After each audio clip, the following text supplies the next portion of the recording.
Humingi ng tawad si Pope Francis matapos mapaulat na gumamit umano ng nakakainsultong salita para sa LGBT community.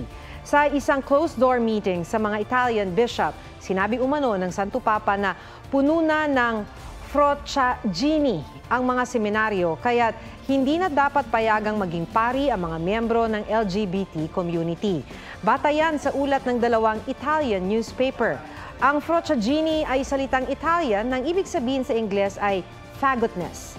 Sabi ng Vatican, hindi intensyon ng Santo Papa na makainsulto o maging homophobic. Humihingi siya ng tawad para sa mga na-offend daw ng salita na inireport ng media. Huwag magpahuli sa mga balitang dapat ninyong malaman.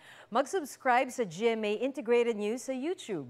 Sa mga kapuso abroad, subaybayan nyo kami sa GMA Pinoy TV at sa www.gmanews.tv.